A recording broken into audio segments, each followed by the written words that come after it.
Children's Services Minister and MLA for Calgary Shaw. Hey, Ms. Schulz, how you doing? I'm doing really well. How are you? Very good, thanks. Just doing my Monday rant. You know, it's therapeutic, gets it out of my system. It's a good way to start the week. Yeah, I like it. There's always lots to get me worked up, but I'll try and keep things calm for when we talk here. So your campaign's just kind of kicking off. You've put your foot forward for the UCP leadership. I guess one of the first areas you kind of went into, and it's a big area that I'm asking every candidate about, is the party unity, internal unity, keeping things together. Because of course, winning the leadership's one thing, winning the general election's another, and if the party still looks like everybody's at each other's throats, people probably aren't going to vote for them. Yeah, and that's really my first and foremost focus, is keeping our party united so that we can really make sure we're in a good position to take on Rachel Notley in 2023. And one of the things I've been saying is that, it's been a tough couple of years. I know that, but it is time as Conservatives to come together, to stop vilifying each other and focus on who our opponent really is, and that is Rachel Notley and the NDP. So there's some contentious policy points that are kind of coming up, or things where people are taking different stances. I've seen from candidates addressing Ottawa, alienation, things such as that. It's definitely a top issue. People are concerned. Where do you land on that? How can this government defend Alberta against a federal government that's not always favorable to us, I guess you could say? Yeah, we do have to stand up and continue to fight for our constitutional rights. We're not really asking for anything special necessarily. What we're asking for is the Constitution of our country to be followed and respected. I think one of the things that I want to be clear on is I'm not going to make promises we can't keep. I think we need to, continue to team up with like-minded provinces, because there are other provinces looking for the same things largely that we are. I think we've got to recognize that a lot of good work has happened, like appointing our own chief firearms officer. I mean, that's obviously important as we see Justin Trudeau trying to weigh in on firearms laws and really rule-abiding firearms owners in this country. We've also got good news on Bill C-69 with the Alberta Court of Appeal saying that that's unconstitutional. That is good news in our fight for a fair deal. But I'm going to be focused not on headlines, but on results for Albertans. The childcare deal that we signed with the federal government, I did not sign on the dotted line. I didn't accept the first deal that they pushed across the table our way. And, I fought for what made sense for Albertans. And I can tell you that what would really hurt Alberta, especially when it comes to the federal government and making sure that Albertans are getting a fair deal, is having an NDP government next year. Yeah, absolutely. Having the NDP in would be horrific. We already had a 4-year taste of that. Absolutely. But dealing with the federal government, I mean, that is one of those difficult ones. And you saw as Children's Services Minister, though, they take our money and then they offer a program back and say, well, if you don't embrace the program, we're just going to take your money and spend it somewhere else. So you're basically throwing away your own money if you don't take part. It's kind of a backhand way of pigeonholing us into federal policy. But how can we push back to make sure those policies reflect our needs rather than what the federal government's imposing? Well, and here's what I always say is that we need unwavering conservative values to be at the forefront of our platform and what our party stands for. That said, we've also got to use common sense when making decisions. So when I would hear from Alberta families, and yes, even conservative supporters, they said, look, we're not okay with leaving almost $4 billion of our hard-earned tax money in Ottawa to pay for childcare in every other province across the country except for here. They see that as an economic advantage for us to make sure that parents, yes, women, but men, women alike, parents can take part in the labor market, right? That they can take part in these new jobs that are being created every single day here in Alberta. Childcare is very expensive, and it is, in fact, a barrier for many when they're looking to go back to school or get into the workforce. So that's where, we had to use some common sense. We did fight very hard, especially on making sure that private operators, entrepreneurs were included in this system. Last week, I got a call from a reporter out of Ontario saying, look, I've got operators in 3 other provinces saying they wish that they had the deal Alberta had. So for us, it was the behind the scenes work, the hard work to make sure that we're listening to what Albertans want us to focus on, but making sure we don't have a made in Ottawa or made in Quebec anything here in Alberta. We had to focus on what is going to work for Albertans. Okay, well, and speaking of big budgetary numbers and that, recently the budget had come into balance, but there's still a large debt there. What policies would you be putting forth to work towards, if we're looking at fiscal responsibility, hopefully maybe some debt retirement? And I would say, even back when I was door knocking in 2019, I had people say, you need to balance the budget. And I said, absolutely, I agree with you wholeheartedly, fiscal conservative. But just so you know, we're going to make decisions that are difficult. Some of them you're probably not going to like. And in me, you're going to have someone who will continue to show up, take your phone call, stand on your doorstep, and hear your perspectives on that. We have done a lot of hard work over the last couple of years that has to continue. We hear a lot of people saying, the Heritage Savings Trust Fund, we've got to save for future generations. We have to continue to keep government spending down. And when I look at that as a parent of two young kids, my kids are 3 and 7, it is an imperative, because when they are in our positions making decisions, I don't want them to be paying off our debt. I want them to have the flexibility to meet the demands of their generation and their time.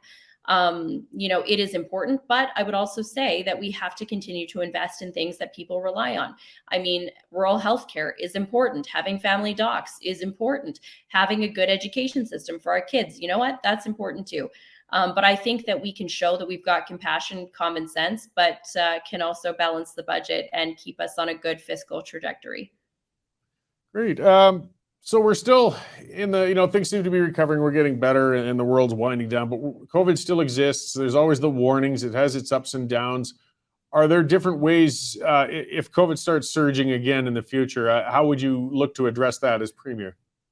I think we have all become very aware of some of the capacity issues within the hospital system, AHS. That reform is going to take some time, but I think people know that there is some very real urgency to addressing some of those issues because both we saw that health restrictions, especially in these last few waves, didn't stop transmission, or it maybe slowed down, but we also have to recognize that it didn't have the outcomes really, and that it had a significant impact on people's overall mental health and well-being.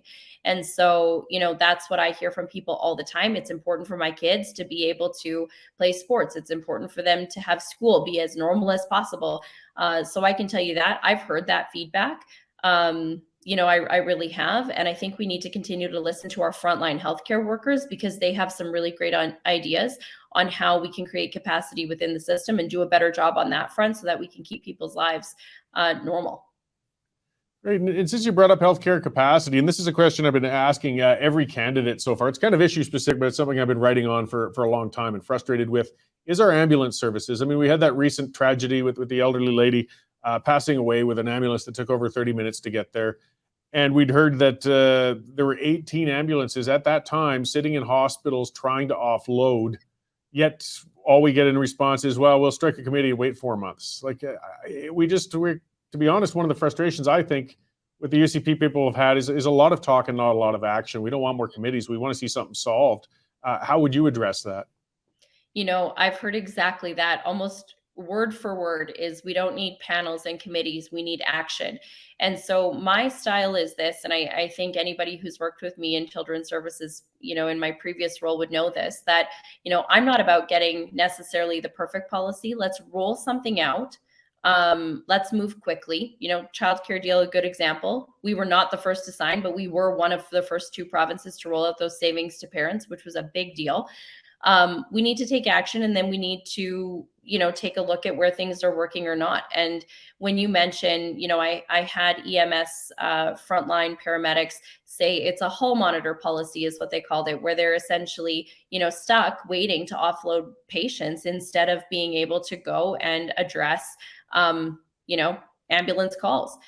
That's important. And so I know that committee is working really, really hard to make some fast changes in that area. And I would say my colleagues, RJ Sigurdsson, Tracy Allard, they have been meeting with my frontline paramedics, but also managers, in EMS, who have very real examples and changes that they want to see made. They said, look, I don't need 10-point plans or 42-point plans. We just need to make some changes now. We also added a number of new ambulances to the system pretty quickly there, which will help reduce some of the pressure. But you're right, those things are urgent, and we need to work on them right now. Okay. Another contentious area with government, it seems to happen, well, this has been ever since I was old enough to read newspapers, but curriculum battles, they go back and forth with children in schools. People feel it's been politicized on the part of the NDP or on the part of the UCP. Do you think we could find some resolution where parents might be content and happy with where the curriculum's sitting? I think there are some areas of the curriculum that people like. Financial literacy, that is important. It's, again, as a mom of a 7-year-old, I get that. Those are important things for my kids to know. The math curriculum, the focus on language arts, reading, I don't hear a lot of opposition to those areas. I do think, we have to make sure that when we say we're taking ideology out, that, we're not putting in a different type. I think, really what I hear about that is sometimes the concern isn't exactly the decision that's made. It's how, how did we come to that? How are we communicating it? And I think, it's sometimes conservatives, we have really great ideas. And, I believe that we don't win when we run on liberal light platforms. We do well when we stick to our conservative values. But I do think that we have to be able to communicate that very well. And people need trust in the process. And I think that comes from clear communications, being straight up with Albertans. I think that can help to create that trust in the process. People make sure, or people really feel like their voices are heard.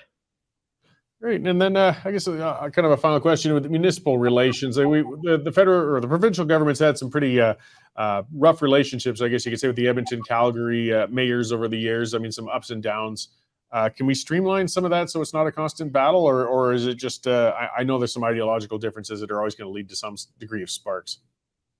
I think there's always going to be relationships amongst different levels of government. We're always going to have different priorities. So there's always going to be differing opinions at different levels. I do think we have to work to refresh and renew our relationships there.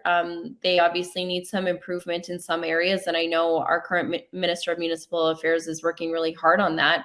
I think whether we're working on issues in some of the major urban centers or, addressing issues like rural crime, we need those relationships to be strong so that we can solve some of those problems together. Great. Okay. Well, just kind of in wrapping up then, I appreciate you coming on, talking to us. And of course, the main goal, though, is to ensure that we have a good government. Next election, we're looking a year from now. You're going to, whoever is the winner is going to have to move really fast. Just in a nutshell, then make your pitch on why you're the best person to give us a good government in the next election. Yeah, I think, we need a leader, not just for the next election or the next 2 years. We need one for the next generation of our conservative movement. And that is absolutely in the best interests of our party. But of course, for Alberta, we need somebody who will continue on our path of economic growth, somebody who will continue to defend Alberta's constitutional rights and make sure that we remain a leader in this country, but also working on unity. And one of the first commitments I made was to get out there to door knock in every single one of the 87 ridings right across this province, meet with our grassroots constituency association boards, their board presidents, make sure that our members and all Albertans really feel like they have a voice at the decision-making table. And I think what this comes down to is we have an amazing team. We have excellent representatives right across Alberta. They are talented, they are smart, they are hardworking. And I think, it's important for me to explain a little bit about my style, is that it's not all about me. It is about all of the people who stand alongside me, who do this important work every single day, and making sure that our team can come back together and focus on defeating the NDP next year. Great. And where can people find more information about your campaign if they want to learn more or take part? Yeah, of course. It's RebeccaForLeader.ca. Great. Well, thank you very much for coming on to talk to us today. There's still a good few months of campaigning to go. I hope we get a chance to talk again before the campaign's over and see how things are developing. Yeah, absolutely. That sounds great. All right. Thanks. I'll let you get back on the campaign trail there. Thank you.